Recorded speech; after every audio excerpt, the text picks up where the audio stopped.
Book of Revelation. We're nearing the end of this book. I know I've left out some few parts. I'm going to give you a couple of separate teachings on those because I want you to understand. But how does this end? You know, if you're like me, you always go to the end of the book to see how it ends before you read how the story got there.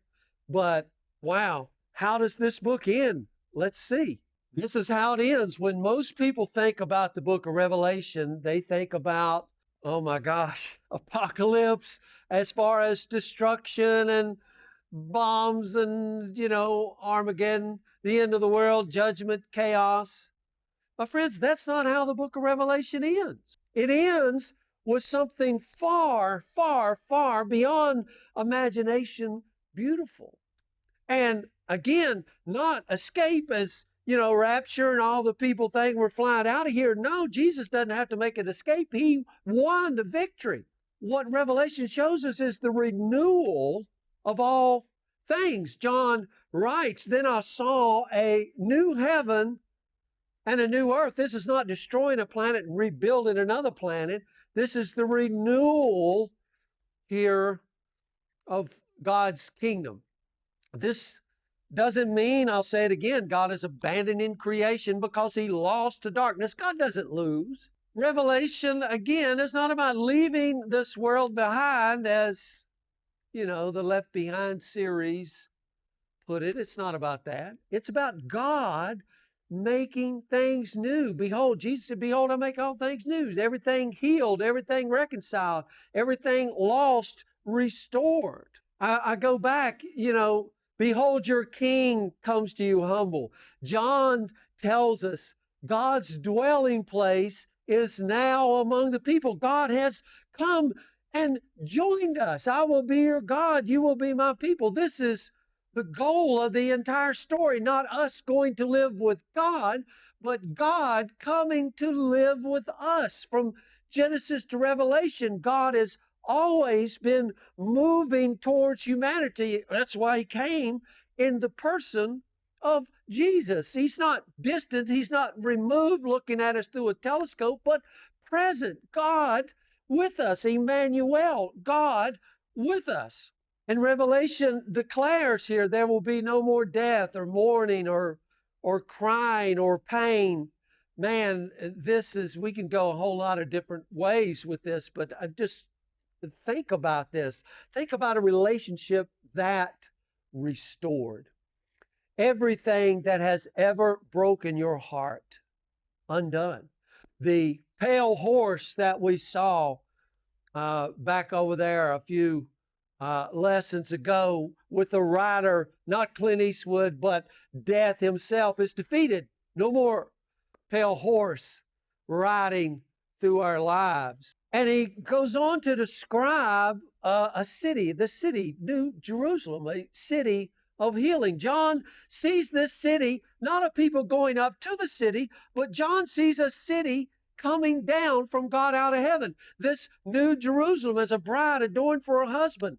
This is not some escape plan, but heaven itself coming down to the earth. And in the middle of this city, brings us all the way back to this imagery of the garden, right? We see a tree of life. And the scripture says its leaves, listen to this, are for the healing of the nation, not the destruction of the nation, the healing. See, this is opposite of Babylon. This is not exploitation and division and all of it. This is restoration. This is restoration. This is the end of empire. You see, Babylon falls. The beast is defeated. The cycle of conquest and war and injustice and death is broken. And everything that opposed God's kingdom is gone. The only thing that remains is life and peace and wholeness. Revelation does not end, my friends, with fear. It ends with hope. It ends with a restored world. It ends with a God who is present, a tree of life in the middle, a healed creation, and the Lamb at the center of it all. Isn't that beautiful? So the final word of Scripture is not destruction. It's this: Behold, I am making all things new. Now, I know you got some questions here, and feel free, drop them in the comments. Please hit the subscribe. But let me mention one thing here. I know a lot of you maybe said, hey, what about the lake of fire? I want you to notice where the lake of fire is. And around the city is this lake of fire here, if you will. And all the liars and the adulterers and all that have their part in that lake of fire, which is, my friends, the destruction of all of that junk in us. This is the fire of Malachi that purifies. Now, I want to leave you with this too. The gates of this city are open. There's no night in the city, and the gates are always open. So while you're in the midst of the fire, what can you do? You can call out, I'm thirsty, I'm hungry, save me or I perish. Those that call upon the name of the Lord shall be saved. And right there is an open gate and a welcoming party welcoming you right in to this magnificent, wonderful, flowing city of God called New Jerusalem. My friends, everyone is welcome in this city. Let him who is thirsty come and drink. And the Spirit and the bride are inviting you today to come into this city, New Jerusalem, the very kingdom of God itself. God bless you all.